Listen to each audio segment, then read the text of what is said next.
మెదక్ జిల్లా కుల్చారంలో దారుణం చోటు చేసుకుంది. ఏడుపాయలకు వెళ్లే దారిలోనే ఒక ప్రైవేట్ వెంచర్లో ఒక మహిళపై అత్యాచారం చేశారు.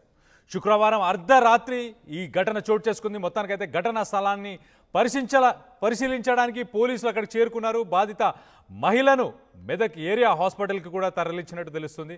సో సీసీటీవీ ఫుటేజ్ పరిశీలిస్తున్నారు. ప్రస్తుతానికైతే పోలీసులు నిందితులు ఎవరు ఏంటి అనేది తెలుసుకునే ప్రయత్నం కూడా చేస్తున్నట్టు తెలుస్తుంది. దీనికి సంబంధించి మరిన్ని వివరాలు ఒక్కసారి అక్కడ లొకేషన్లో ఎలాంటి ఆధారాలు దొరికాయి, మరి ఆ మహిళ ఎవరు, దానికి సంబంధించిన మరిన్ని వివరాలు పోలీసుల మాటల్లోనే ఒకసారి వినే ప్రయత్నం చేద్దాం. గార్ల కుమార్ వెంచర్ ఉంది. అక్కడ ఆ వెంచర్ కుల్చారం నియర్ బై ఉంటుంది. సో దాని సమీపంలో ఒక లేడీ అపస్మారక స్థితిలో పడిందని చెప్పి మనకు సమాచారం వచ్చింది. రాగానే ఇమీడియట్గా మన టీం పంపించి ఆమెను తీసుకొచ్చి హాస్పిటల్లో వేరే అంబులెన్స్ కూడా లేట్ అయిందని చెప్పి మన పోలీస్ వెహికల్ని తీసుకొచ్చి హాస్పిటల్లో జాయిన్ చేశాము. చేసిన తర్వాత ఆమెను కమలా ఆఫ్ చిట్యాల్, మెదక్ రూరల్ మండలం చిట్యాల గ్రామం చెందిన కమలా, ఆమె వాళ్ళ హస్బెండ్ పేరు రవి, ఆయన గుర్తించాము ఆయన కూడా. సో ఆమె ఇంకా అపస్మారక స్థితిలో ఉన్నది, వైద్యం అందిస్తున్నారు. ప్రాణానికి అయితే ప్రమాదం లేదంటున్నారు. ఆమె స్పృహలోకి వస్తే మనకు మీరు ఎవరో తెలుస్తాయి. కేసు కట్టాము, దాన్ని దర్యాప్తు చేస్తున్నాము. త్వరలో మనం నిజాలు బయటకు వచ్చేస్తాయి.